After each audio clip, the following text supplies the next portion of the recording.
ओम अस्मद्गुरुभ्यो नमः। अस्मत्परम गुरुभ्यो नमः। अस्मत्सर्वगुरुभ्यो नमः। श्रीमते रामानुजाय नमः। लक्ष्मीनाथ समारंभां नाथयामुनमध्यमाम् अस्मदाचार्यपर्यन्तां वन्दे गुरुपरम्परां। काश्यपान्मयसञ्जातं नारायणपदाश्रितं श्रीमन्नारायणं वन्दे यतीश्वरश्रियाजुषम्। बर्हापीडं नटबरवपो कर्णयो कर्णिकारं बिभ्रत्वासः कनककपिशं वैजयन्तीं च मालां। रन्ध्रान् वेणोरधरसुधया पूरयन् गोपवृन्दैर्बृन्दारण्यं स्वपदरमणं प्राविशत् गीतकीर्तिः। ॐ सहना भवतु सहनौ भुनक्तु सह वीर्यङ्करवावहै तेजस्विनामधीतमस्तु मा विद्विषावहै। ॐ शान्ति शान्ति शान्तिः। हरिः ॐ।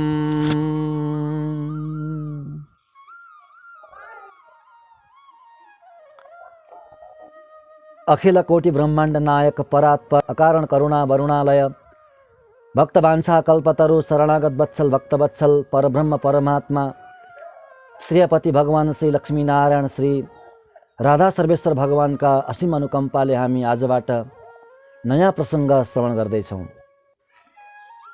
हजुर समक्ष एउटा नयाँ विषय, नयाँ त होइन, यो भागवतकै विषय हो, सबैले श्रवण गरेकै विषय हो, परन्तु नयाँ प्रस्तुति, आजबाट नयाँ प्रस्तुति, त्यसैले नयाँ विषयलाई लिएर हजुर समक्षमा उपस्थित भएको छु।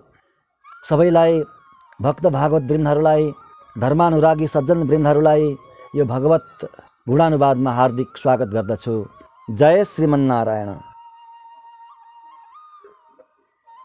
श्रीमद् भागवत महापुराणमा धेरै गीतहरू छन्। गीतहरू भगवानका गीत, गीत भन्नाले भगवानका गीत, जस्तो वेणु गीत, युगल गीत, गोपी गीत, रुद्र गीत, कुरारी गीत, यस्ता धेरै गीतहरू छन्। र हामीले यी गीतहरूमध्ये सबैभन्दा पहिला हामी वेणु गीतलाई श्रवण गर्नेछौँ।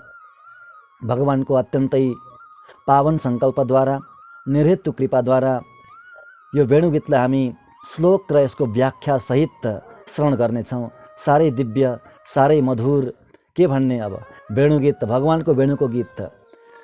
वेणु भनेको के हो, बंसी भनेको के हो, मुरली भनेको के हो। भगवानले वेणु पनि बजाउनुहुन्थ्यो, बंसी पनि बजाउनुहुन्थ्यो र मुरली पनि बजाउनुहुन्थ्यो। यो तीनटै अलग अलग हुन्। वेणु भनेको के हो, वेणुमा कतिवटा छिद्र हुन्छन् र ती छिद्रको मतलब के हो, त्यसको वेदान्त अर्थ के हो। बंसीमा कतिवटा छिद्र हुन्छन्, बंसी भनेको के हो।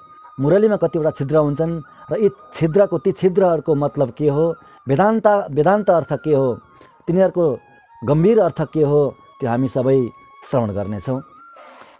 हेर्नु, भगवान सर्वेश्वर अखिल कोटि ब्रह्माण्ड नायक भगवान ब्रजमा अवतार लिएर आउनुभयो नन्दनन्दन बनेर। देवकी नन्दन बनेर आउनुभयो, नन्दनन्दन पनि बन्नुभयो, यशोदा नन्दन पनि बन्नुभयो, वसुदेव नन्दन देवकी नन्दन पनि बन्नुभयो। र एउटै रात्रिमा, हेर्नु, एउटै रात्रिमा दुईटी आमालाई, दुईटी स्त्रीलाई आमा बनाउनु भयो। यो अत्यन्तै रहस्य छ। हामीले यो तिरुपावईमा श्रवण गऱ्यौँ। 25औं त्यो गाथामा, अरुत्ति मघनाय पिरन्दु भन्ने गाथामा हामीले श्रवण गऱ्यौँ। त्यसको गम्भीर रहस्य, एकै रात्रिमा दुईटी आमालाई, दुईटी स्त्रीलाई आमा बनाउनु भयो भगवानले। वसुदेव नन्दन देवकी नन्दन पनि बन्नुभयो र त्यही रात्रिमा नन्दनन्दन र यशोदा नन्दन बन्नुभयो। ब्रजमा साह्रै मधुर लीलाहरू गर्नुभयो, अति नै मधुर लीलाहरू। ब्रजका लीलाहरूलाई गान गर्नको लागि बडे बडे ज्ञानीहरूले आफ्नो मुक्त कण्ठले जिह्वाले धेरै गान गर्नुभएको छ। भगवानका लीलाहरू मध्येमा जति पनि अवतार भए भगवानका, ती अवतारहरू मध्येमा सबैभन्दा बढी गान गरिएको लीला भनेको नै ब्रजको लीला नै हो। हाम्रा आलवारहरूले त्यसरी नै मुक्त कण्ठले गान गर्नुभयो ब्रजको लीला। आचार्यहरूले पनि त्यसरी नै गान गर्नुभयो। अन्य भक्तहरूले, भागवतहरूले, ज्ञानीहरूले असाध्यै गान गर्नुभएको छ त्यो ब्रजको लीलालाई। अब त्यसमा पनि महारास, यो त प्राण नै हो। श्रीमद् भागवतको प्राण, पञ्चप्राण 5वटा अध्यायमा छन्। रास पाञ्चाध्याय भन्छन् जसलाई। यी 5वटा अध्याय 5 प्राण हुन्। भागवत पुरै भगवानको श्री विग्रह हो, भगवानको शरीर हो। भगवान श्रीकृष्णको शरीर हो, दिव्य मङ्गल विग्रह हो यो भागवत। भगवानको विग्रह, शब्दमय विग्रह, शब्दले बनेको विग्रह हो र त्यो विग्रहको, त्यो शरीरको प्राण हो रास पाञ्चाध्याय। 5 प्राण, पान, अपान, व्यान, समान, उदान, यी 5वटा प्राण हुन्छन् शरीरमा। त्यस्तै भगवानको यो श्रीमद् भागवत रूपी शरीर विग्रहको त्यो 5 प्राण हो। 5 रास पाञ्चाध्याय, 5वटा अध्याय। त्यो रास पाञ्चाध्याय त छँदैछ, त्यो गोपीगीत पनि हामी श्रवण गर्नेछौँ र त्योभन्दा पहिला नै छ यो वेणुगीत। 21 अध्यायमा श्रीमद् भागवतको 10औं स्कन्धको 21 अध्यायमा छ वेणुगीत। साह्रै दिव्य, साह्रै सुन्दर यो वेणुगीत। भगवानले बन्सी बजाउनुहुन्छ, वनमा जानुहुन्छ भगवान, गाई लिएर ग्वालबालसँग, बलरामसँग जानुहुन्छ जङ्गलमा। घरबाट बन्सी बजाउँदै बजाउँदै गाई लिएर जानुहुन्छ, गाईको पछि पछि जानुहुन्छ।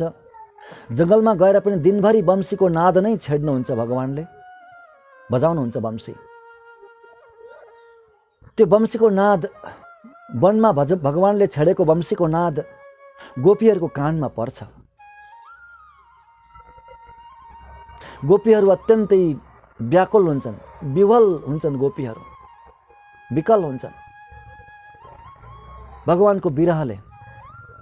एक निमेष पनि, त्यो एक निमेष भनेको आँखा झिम्क्याउने समय, आँखा झिम्क्याउँदा कति समय लाग्छ त्यसलाई निमेष भनिन्छ। एक निमेषको समय पनि गोपीहरूलाई एक युग जस्तो लाग्थ्यो। त्यति बेरसम्म भगवानलाई देख्न पाइएन भनेर विधातालाई गाली गर्थे, ब्रह्माजीलाई गाली गर्थे गोपीहरूले। ए विधाता, तैँले यो सिस्टम बनाएर, यो आँखा झिम्क्याउने सिस्टम बनाएर साह्रै ठुलो गल्ती गरिस्। त्यति बेरसम्म हामीले हाम्रो नन्दनन्दन, हाम्रो सर्वस्व, हाम्रो प्राणलाई देख्न पाएनौँ भनेर। त्यस्ता गोपीहरू त्यो दिनभरि भगवानको विरह कसरी सहन्थे र होइन। अति नै गाह्रो हुन्थ्यो गोपीहरूलाई, अति नै गाह्रो। मरणासन्न अवस्थामा पुग्थे ती गोपीहरू भगवानको विरहले। त्यसमा पनि जब त्यो बन्सीको नाद कानमा पर्थ्यो, त्यो काम जागृत हुन्थ्यो। यहाँ भन्नुहुन्छ वेणुगीतम स्मरोदयन भनेर, वेणुगीतम स्मरोदयम। त्यो वेणुगीतले, स्मर भनेको कामदेव जागृत हुन्थ्यो, काम जागृत हुन्थ्यो। काम भनेको यहाँ वासना होइन, काम भनेको प्रेम हो। तीव्र प्रेम जागृत हुन्थ्यो, तीव्र प्रेम। नासकन स्मर वेगेन विक्षिप्त मनसो नृप। सुखदेवजी यहाँ भन्नुहुन्छ राजालाई, परीक्षित राजालाई, हे राजन, हे नृप, हे राजन, नासकन स्मर वेगेन। त्यो स्मरको वेग भनेको त्यो प्रेमको वेग, प्रेमको बाढी, यति ठुलो प्रेमको बाढी, यति तीव्र त्यो बाढी उमडिन्थ्यो गोपीहरूको अन्तःकरणमा, गोपीहरूको हृदयमा। त्यो प्रेमको बाढी थाम्न नसकेर, रोक्न नसकेर, हे राजन, विक्षिप्त मनस, पागल जस्ता हुन्थे। डिप डिप्रेसनमा जान्थे गोपीहरू भगवानको विरहले। विक्षिप्त मनस, मानसिक रूपले अत्यन्त विक्षिप्त हुन्थे। दिव्य विक्षिप्तता। संसारी चिन्ताले, संसारी तनावले विक्षिप्त भएकोले पागल भनिन्छ, पागलपन। परन्तु भगवानको प्रेमले, भगवानको विरहले बनेको त्यो विक्षिप्तता त्यो त दिव्य विक्षिप्तता हो, दिव्य पागलपन, दिव्य पागलपन। प्रेमी, भगवत प्रेमी, संसारीहरूको लागि पागल जस्तो देखिए पनि त्यो दिव्यता अति नै दुर्लभ हुन्छ। त्यस्तो अवस्था सबैले आउँदैन। बहुत बिरलैलाई त्यस्तो अवस्था आउँछ। मीराबाईको त्यस्तो अवस्था आयो, गोपीहरूको त्यस्तो अवस्था आयो, हाम्रा आलवारहरूको त्यस्तो अवस्था आयो। विक्षिप्तता, भगवानको प्रेमले पाइएको त्यो प्रेमले आएको विक्षिप्तता, प्रेमले पाइएको त्यो विक्षिप्तता, त्यस्तो विक्षिप्तता हुन्थ्यो गोपीहरूलाई। अनि के गर्नुहुन्थ्यो, एक आपसमा भेला हुनुहुन्थ्यो ती गोपीहरू। भेला भएर त्यो वंशीको नादको बारेमा चर्चा गर्नुहुन्थ्यो। वंशीको त्यो नाद सुनेर त्यसको बारेमा चर्चा गर्नुहुन्थ्यो, भगवानको बारेमा चर्चा गर्नुहुन्थ्यो। भगवानले कसरी वंशी बजाउँदै हुनुहुन्छ त्यो वनमा, भगवानले कस्तो वेश धारण गर्नुभएको छ त्यो वनमा, सबै यहाँ बसी बसी मानसिक रूपले साक्षात्कार गर्नुहुन्थ्यो गोपीले गोठमा बसी बसी। गोपीहरूलाई बन्देज लगाइएको थियो। हेर्नु, अभिभावकहरूले, गोपाङ्गनाका ती पतिहरूले, दाजुहरूले, पिताहरूले जो थिए अभिभावक, ती अभिभावकहरूले एकदमै तीव्र बन्देज लगाएका थिए। रेस्ट्रिक्सन थियो। भगवान कृष्ण बढ्दै हुनुहुन्छ, बढेर किशोर बन्नुभएको छ। अब गोपीहरू पनि बढेका छन्। त्यो किशोर कृष्णलाई खुल्लम खुल्ला भेट्न दिँदैनथे, बोल्न दिँदैनथे, कुनै वार्तालाप गर्न दिँदैनथे। साह्रै बन्देजमा राखेका थिए अभिभावकहरूले। यो प्रष्ट रूपले काहीँ पनि कथामा आउँदैन, परन्तु त्यो भाव त्यो जागृत गर्नुहुन्छ ज्ञानीहरूले, प्रेमी भक्तहरूले त्यस्तो भाव जागृत गर्नुहुन्छ। व्याख्याकारहरूले, भागवतको व्याख्याकारहरूले त्यस्तो भाव प्रकट गर्नुहुन्छ। वास्तवमा हो पनि हाम्रा आलवारहरूले पनि त्यो अनुभव गर्नुभयो, आचार्यले त्यो अनुभव गर्नुभयो। बन्देजमा राखेका थिए अभिभावकहरूले गोपीलाई। भगवानलाई पनि अत्यन्त पीडा हुन्थ्यो आफ्ना प्यारासँग भेट्न नपाउँदा। गोपीहरूको दशाको त के कुरा गर्नु। भगवानले जङ्गलमा कसरी बाँसुरी बजाउनु हुँदैछ, कस्तो भेष बनाउनु भएको छ, त्यो सबै गान गर्नुहुन्छ यहीँबाट हेरेर, यहीँबाट दर्शन गरेर। है, अत्यन्तै सुन्दर त्यो मौसम छ। मौसमको पनि वर्णन गर्नुहुन्छ। 20 अध्यायमा वर्षा ऋतु र शरद ऋतुको वर्णन गर्नुहुन्छ व्यासजीले, सुखदेवजीले। त्यस पछाडि शरद ऋतु आइसके पछाडि, सकिन लागे पछाडि अति नै सुन्दर समय आउँछ। त्यो वातावरण अति नै सुनहरा हुन्छ, अति नै सुन्दर हुन्छ। इत्थम शरत स्वच्छ जलम पद्माकर सुगन्धिना नविशत वायुना वातम सगो गोपालकोच्युत। इत्थम, यसरी भन्नु, यसरी सुरु गर्नुहुन्छ वेणुगीतलाई। यसरी, इत्थम। के भयो त यसरी भन्दा, शरद ऋतु आयो, अति नै सुन्दर ऋतु शरद ऋतु। वर्षा ऋतु सकियो, त्यो झरी, त्यो हिलो सबै सकियो, स्वच्छ बनेको छ सबै वातावरण। वायु अति नै सुन्दर सुगन्धित वायु बगेको छ। सुगन्धलाई लिएर, सरोवरमा फुलेको त्यो कमलको पुष्पको सुगन्धलाई लिएर वायु बगेको छ। अति सुन्दर शीतल वायु, सुगन्धित वायु बगेको छ। भगवान गाईसँग र गोपालहरूसँग वनमा प्रवेश गर्नुभयो। वंशी बजाउँदै अच्युत भगवान वनमा प्रवेश गर्नुहुन्छ। वनमा प्रवेश गरेर के गर्नुहुन्छ, सह पशुपाल बलश्चुकुज वेणुम, चुकुज वेणुम। गोपालहरूसँग, ग्वालबालहरूसँग र बलरामसँग जानुभएको छ भगवान। र उहाँ गएर वेणुम चुकुज, वेणुम भनेको वंशी बजाउनु भयो भगवानले, वेणु बजाउनु भयो। वेणु र वंशी अलग अलग हो। वेणु बजाउनु भयो भगवानले। बस त्यो वेणुको नाद कानमा पर्यो गोपीहरूको। अत्यन्त व्याकुल हुनुभयो गोपीहरू र त्यो वेणुको नादको गान गर्नुहुन्छ। वेणुको नादको विषयमा चर्चा गर्नुहुन्छ, भगवानको विषयमा चर्चा गर्नुहुन्छ। एक आपसमा मिलेर, लुकेर, एक आपसमा मिलेर लुकेर, थाहा नपाइकन, अभिभावकहरूले थाहा नपाइकन गान गर्नुहुन्छ। त्यही नै हो वेणुगीत। र भगवानले जङ्गलमा कस्तो वेश बनाउनु भएको छ, त्यो सबै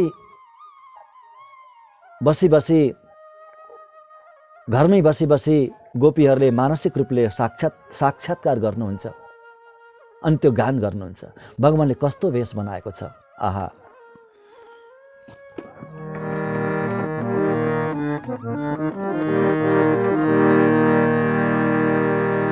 वर्हापीडं नटवरवपुः कर्णयो कर्णिकारम् बिभ्रत्वास कनककपिशं वैजयन्तीं च माला रन्ध्रान् वेणो रधरसुधया पूरयन् गोपवृन्दैर्वृन्दारण्यं स्वपदरमणं प्राविशत् गीतकीर्ति प्राविशत् गीतकीर्ति।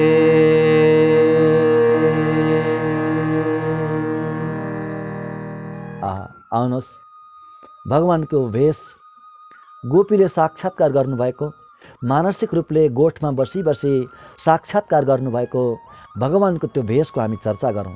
कस्तो वेश बनाउनु भएको छ। वर्हापीडम, वर्ह भनेको मयूरको प्वाख, मयूरको पुच्छ, मयूरको प्वाखको आपीडम शिरको आभूषण बनाउनु भएको छ भगवानले। आपीडम शिरोभूषणम, शिरको आभूषण बनाउनु भएको छ। आहा, मयूरको प्वाख भगवानले शिरमा लगाउनु भएको छ। मयूरको प्वाखको मुकुट लगाउनु भएको छ भगवानले। हेर्नु, मयूरको प्वाख किन लगाउनु भयो, भगवानले किन धारण गर्नुहुन्छ मुकुटको रूपमा, शिरको आभूषणको रूपमा, शिरोभूषणको रूपमा किन लगाउनुहुन्छ। मयूरको प्वाख राधाको अत्यन्त प्रिय अरे। मयूर राधाजीको लागि अत्यन्त प्रिय, असाध्यै प्रिय थियो अरे। मयूर सधैँ हेरिरहने, राधाले मयूर देख्ने बित्तिकै एकटकले मयूरलाई हेरिरहने हेरिरहने हेरिरहने। त्यस्तो मयूरको पनि त्यो प्वाखलाई हेरिरहने राधाले हेरिरहने त्यो प्वाख भगवानको लागि यति प्रिय। राधाको दृष्टि छ त्यहाँ, राधाको नै नेत्र छ त्यहाँ। भगवानलाई त्यस्तो लाग्छ यो राधाको नै नेत्र हो। त्यो मयूरको प्वाखमा नेत्र जस्तो हुन्छ नि आकृति, आँखा जस्तो आकृति हुन्छ, त्यो राधाको आकृति भन्ने ठान्नुहुन्छ भगवानले। भगवानले यति प्यारो लाग्छ, यति प्यारो लाग्छ। राधाले हेरिएको निरन्तर त्यो वस्तु यति प्रिय लाग्छ भगवानलाई। शिरमा लगाउनुहुन्छ भगवानले, शिरको आभूषणको रूपमा, मुकुटको रूपमा लगाउनुहुन्छ। वर्हापीडम शास्त्रमा आउँछ, राधा प्रिय मयूरस्य पत्रम राधेक्षण प्रभम विभर्ति शिरसा कृष्णस्तस्याश्चूडानिभं यतः। अत्यन्त प्रिय वस्तु त्यो मयूरको प्वाख राधाको लागि नित्य निरन्तर हेर्नुहुन्छ। भगवानले अत्यन्त प्रिय लाग्छ र भगवानले शिरको आभूषणको रूपमा, त्यो चूडामणिको रूपमा शिरमा लगाउनुहुन्छ भगवानले। वर्हापीडम, यसरी मयूरको पुच्छको त्यो मयूरको प्वाखको आभूषण लगाउनु भएको छ। शिरमा भगवानले मुकुट लगाउनु भएछ। वर्हापीडम नटवर बपो, नटवर बपो, नटवर बपो। बपु भनेको शरीर कस्तो शरीर छ भन्दा नटवर, नटवर श्रेष्ठ नृत्य गर्नेवाला भन्ने अर्थ हुन्छ। श्रेष्ठ नृत्य गर्नेवाला नटवर। अझै गम्भीर अर्थ बताउनुहुन्छ व्याख्याकारले, साह्रै सुन्दर बताउनुहुन्छ। नटस्य नटराजस्य शिवस्य, नटस्य नटराजस्य शिवस्य वरम उपास्यम नटवर। नटराज भनेर कसलाई चिनिन्छ? भोले बाबालाई चिनिन्छ, शङ्करजीलाई चिनिन्छ नटराज। भोले बाबाका, नटराजका पनि वरम भनेको उपास्यम, उपास्य।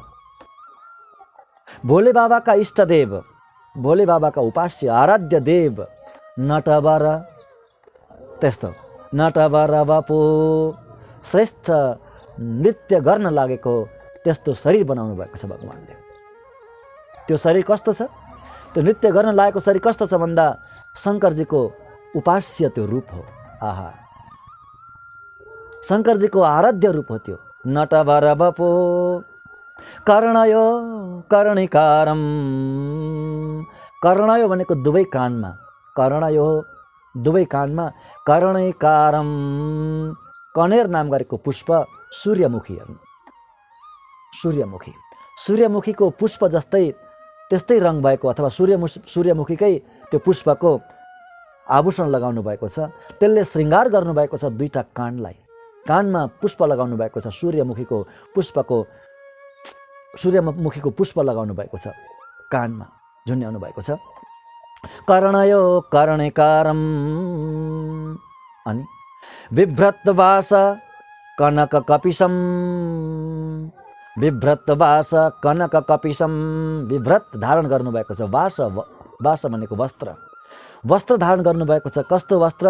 कनक कपिशम, कनक भनेको सुन, स्वर्ण, स्वर्ण जस्तै पहेँलो, पुरै पहेँलो होइन, स्वर्ण जस्तो, सुनको जस्तो गोल्डन कलरको भगवानको वस्त्र कस्तो छ? पीताम्बर, परन्तु कस्तो पीताम्बर? गोल्डन कलरको पीताम्बर, अति नै सुन्दर, सुन जस्तो पहेँलो पहेँलो वस्त्र लगाउनु भएको छ भगवानले। बिभ्रतवास कनक कपिशम वैजयन्तीम च मालाम, वैजयन्ती माला लगाउनु भएको छ। बिभ्रतवास कनक कपिशम वैजयन्तीम च माला, वैजयन्ती माला लगाउनु भएको छ, लामो माला, छातीमा वक्षस्थलमा माला लट्केको छ, वैजयन्ती एउटा मालाको नाम हो, भगवानले लाउने मालाको नाम हो वैजयन्ती माला। त्यो माला कस्तो हुन्छ भन्नु होला भने पाँच रङको पुष्पले बनेको हुन्छ, पाँच प्रकारको कलरको पुष्पले बनेको हुन्छ त्यो वैजयन्ती माला। कस्तो कस्तो? सेतो, पहेँलो, रातो, हरियो, नीलो, सेतो, पहेँलो, रातो, हरियो र नीलो, यी पाँचवटा रङ भएका पुष्पले बनेको मालालाई वैजयन्ती माला भनेको छ शास्त्रले। श्वेतै पीतैस्तथा रक्तैर हरितैर्नीलवर्णकैः पुष्पैरेभि सुगन्धैश्च वैजयन्त्यस्ति मालिका, सुगन्धित पनि हुनु पर्यो त्यो माला, अति नै सुगन्धित हुन्छ भगवानको त्यो माला, वैजयन्ती माला। श्वेतै सेतो रङको पुष्पले बनेको हुन्छ, सेतो पुष्प हुन्छ त्यहाँ, पीतै पहेँलो पुष्प हुन्छ, रक्तै रातो पनि हुन्छ, हरितै हरियो पनि हुन्छ, अनि नील वर्णकै अनि नीलो वर्णको पनि हुन्छ। यी वर्णहरूले, यी रङहरूले बनेको पुष्पको मालालाई वैजयन्ती माला भनिन्छ। त्यस्तो माला लगाउनु भएको छ भगवानले। वैजयन्तीम च मालाम, अनि रन्ध्रान् वेणो रधर सुदया पूरयन् गोपवृन्दै, रन्ध्रान भनेको छिद्रहरू, वेणु हो, वेणुको रन्ध्रान छिद्रहरू, वेणुको छिद्रलाई पूरा गर्दै हुनुहुन्छ, पूर्ण गर्दै हुनुहुन्छ, भर्दै हुनुहुन्छ। आहा, साना साना अम्लाले अनि मुखको हावाले, मुख कमलको हावाले त्यो वेणुलाई भर्नु हुँदैछ, वेणुको छिद्रलाई भर्नु हुँदैछ। वेणु, आहा, वेणु भनेको के हो हेर्नु, वेणु वेणु वेणु वेणुको आवाज के हो? वेणुमा को बसेको छ? वेणुमा साक्षात् लक्ष्मीजी बस्नु भएको छ, लक्ष्मीजी, श्रीजी बस्नुहुन्छ, राधिकाजी बस्नुहुन्छ वेणुमा, राधिकाको वास छ, लक्ष्मीजीको वास छ। त्यहाँ बसेर नित्य निरन्तर भगवानको अधर सुधालाई पान गर्नुहुन्छ राधिकाले, लक्ष्मीजीले अधर सुधालाई वेणुमा बसेर। श्रीदेवी वेणुमाश्रित्य रेमे कृष्ण मुखाम्बुजे भनेर आउँछ अन्यत्र कहीँ पुराणहरूमा।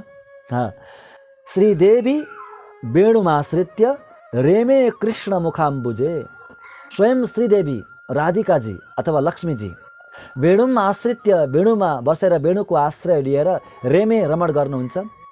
कहाँ? श्री कृष्ण मुखाम्बुजे, भगवानको मुखाम्बुज भनेको मुख कमलमा रमण गर्नुहुन्छ। त्यो ओठको अधरको अमृतलाई पान गर्न, नित्य निरन्तर पान गरेर त्यहाँ बस्नुहुन्छ। रन्ध्रान वेणु, त्यस्तो वेणुलाई है, त्यस्तो वेणुको छिद्रलाई, रन्ध्रान छिद्रहरूलाई अधर सुधया, अधर सुधया, अधर अमृतले, अधरद्वारा निस्केको अमृतले, भगवानको अधर, भगवानको ओठबाट निस्केको अमृत, त्यो हावा, त्यो वेणुनाद, अधर सुधा, अधर रूपी अमृत, त्यो अमृत धराको अमृत होइन, पृथ्वीको अमृत होइन, अधरको अमृत हो, वैकुण्ठको अमृत हो, त्यो अमृत हो, त्यो अमृत, त्यो अमृतले भर्नुहुन्छ, वेणुलाई भर्नुहुन्छ, वेणुको छिद्रलाई भरिदिनुहुन्छ अधर रूपी अमृतले। रन्ध्रान वेणु रधर सुधया पुरयन्, पुरा गर्दै गर्दै, अनि गोपवृन्दै, कोसँग भन्दा ग्वालवालसँग, ग्वालवालसँग। कहाँ जानुहुन्छ ग्वालवालसँग यसरी यस्तो रूप धारण गरेर, अनि यसरी वेणु बजाउँदै बजाउँदै बजाउँदै वृन्दारण्यम स्वपदर्मणम प्राविशत गीत कीर्ति, गीत कीर्ति, आफ्नो यस गाइँदै भगवान आफ्नो यस गाइँदैको द्वारा गोपवृन्दै, गोपवृन्द ती गोप ग्वालवालहरूद्वारा आफ्नो यस कीर्तिलाई गाइँदै गाइँदै भगवान, ग्वालवालहरूले भगवानको यस कीर्ति गाउँछन्, गान गर्छन्। भगवानले बन्सी बजाउनुहुन्छ, ग्वालवालहरूले के गर्छन्, भगवानको गुणगान गाउँछन्, भगवानको यसो कीर्तिलाई गान गर्छन्। यसरी गान गरिँदै गरिँदै भगवान वृन्दारण्यम प्राविशत, वृन्दारण्यम वृन्दावनमा प्रवेश गर्नुहुन्छ, गाई चराउन जानुहुन्छ, अथवा फर्केर पनि त्यसरी नै आउनुहुन्छ। दुईटै अर्थ हुन्छ यहाँ। जाँदा त्यसरी नै जानुहुन्छ बम्सी बजाउँदै, गोपहरूद्वारा गाइँदै, र फर्किँदा पनि त्यसरी नै आउनुहुन्छ बन्सी बजाउँदै, गोपहरूद्वारा गाइँदै। वृन्दारण्यम प्राविशत स्वपद रमणम, आफ्ना दिव्य चरणारविन्दले, आफ्नो अत्यन्तै दिव्य चरणारविन्द, चरणकमलले त्यो पृथ्वीलाई अलङ्कृत गर्दै, त्यो वृन्दावनलाई, त्यो वनलाई अलङ्कृत गर्दै प्रवेश गर्नुहुन्छ वनमा। स्वपदम, यहाँ पनि केही रहस्य छ।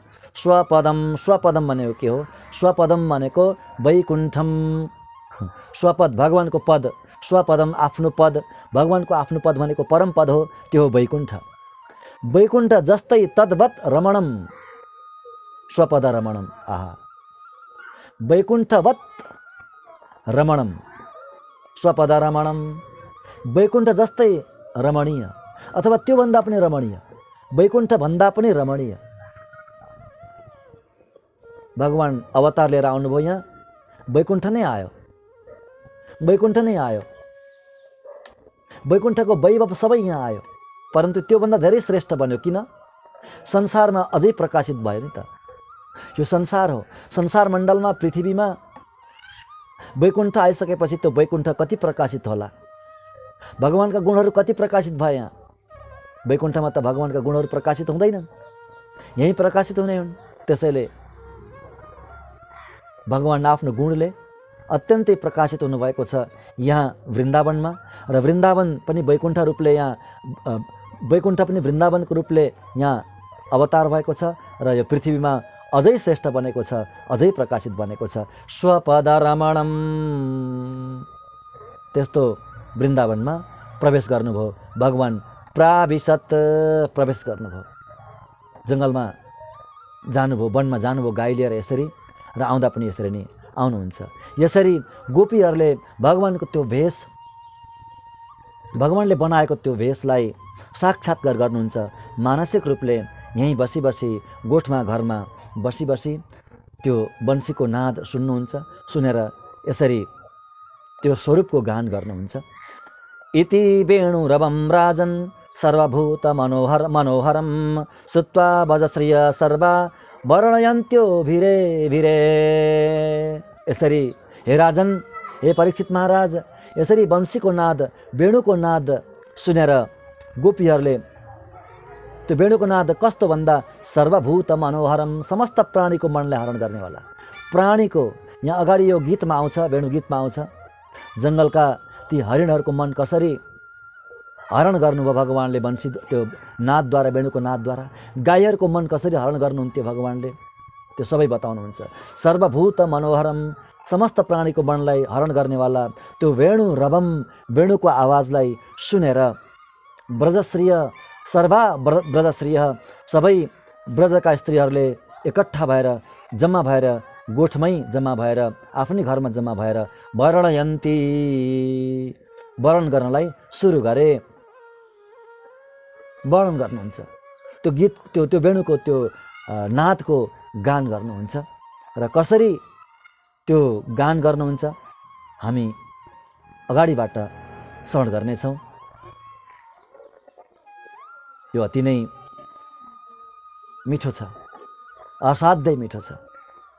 यसको मिठास कति मिठास छ, त्यो मिठास जिह्वाले वर्णन गर्न सक्दैन, किनभने जिह्वाले चाख्ने विषय नै होइन यो। जिह्वाको विषय थियो भने पो यो वर्णन गर्न सक्थ्यो जिह्वाले यति मिठो रहेछ, यति गुलियो रहेछ भनेर। जिह्वाको विषय होइन यो, त भित्र अन्तःकरणको विषय हो। कानले चाख्ने हो यो। आहा, कानले चाख्ने हो, बिचरा कान बोल्नै सक्दैन यति मिठो छ भनेर। त्यसैले यो बताउनै नसकिने मिठासको हामी आस्वादन गर्दै जानेछौँ भन्दै आजको प्रसङ्गलाई यहीँ विराम दिउँ। हस्त, जय श्रीमन्नारायण।